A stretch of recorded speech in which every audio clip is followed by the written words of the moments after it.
Welcome back to Talk of the Town. John Ontel of Niche Market Media, WHHI TV news partner, has helped us rev up for the 2014 year with a great marketing strategy. And now he shares with us how to measure these online marketing efforts. John, welcome back. So we've kind of spoken over the last several months about, what to do with our online marketing, really rev it up. Sure. And so now, how do we measure? Right. Well, I'm going to use one word. There's, three words. Two words. Free tools. What do you mean by that? I think you know one of them. There's, Facebook has analytics, and you can sign up for it. They email it to you. You can see your progress right then. You can see your engagement, and you can look into that.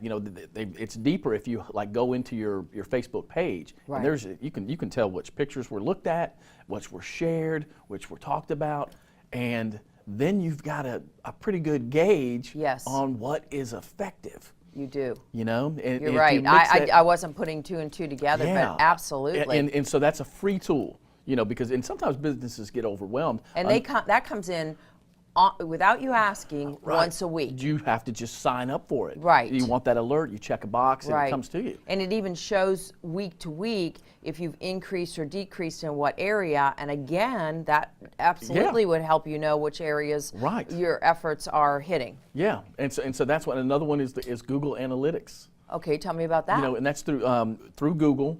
You're able to see how many people have been to your pages, what pages they stay on, how long they've been there.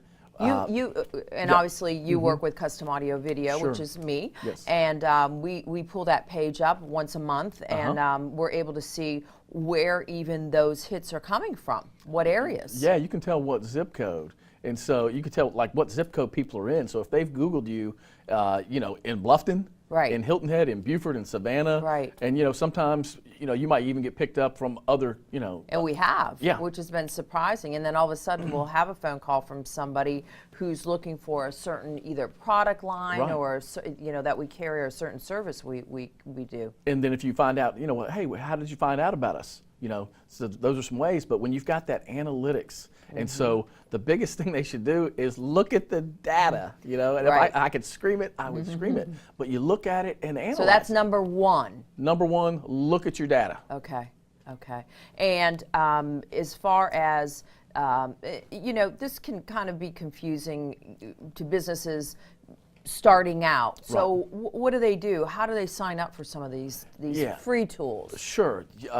With Google AdWords and Google Analytics, if you Google that, you can go in there and you can sign up for an account. You got to have a Gmail email account. But those are free. It's all free. Google Analytics and Google Ad. Sure, you can do Google AdWords. AdWords. Yep, that's one of them. And then Facebook, through your Facebook page, it is there. Right. And so, one thing businesses, they don't want another job. Everybody's working very hard. Exactly. I'm sure we all know how late nights, early mornings. Weekends. Sure. We know. And so you don't want another job, but if you could just take a little bit of time, 15 minutes a week, and just look at it. Sure. And say, oh my gosh, look at the photos. Right. Look at my posts on Facebook. Right. We need more like this. Send it to whoever you have, and say, John, say Bill, whoever, Susan. Right. These are the posts that get me the most, likes and engagement. And that's exactly what I do. I look and see what you're posting. Sure. I go back onto my Custom Audio Video site. I go onto my personal site, which of course shares that information, and then I obviously get my analytics, and then I shoot you little notes of what I want you to do, either the same, different, or better, because I don't have that kind of time, and I certainly appreciate your services. Sure. So, let me just ask you this: is there anything else that may help businesses with the task of measuring online success? Have somebody that they have a point person. As we grow, you've got to let go of some things and have somebody designated either within your business or without your business that knows this stuff. Right. And if someone doesn't know it, if they've got a point person that can distribute it to someone like myself or other, That's what, I mean, that's the Right. biggest thing. If you And want to grow. Yeah, and I think that might be a question people say, you know, well, I can get a marketing person, but he doesn't really know or she doesn't really know my business. How do I handle that? And you're right. I have a point person in my business that offers you that information to send, and I think that's what has to happen. You have to if you want to grow. Yeah. John, thank you so much. you. Love having you here. Thank Great you. information. Thank you. And we will be right back with Talk of the Town.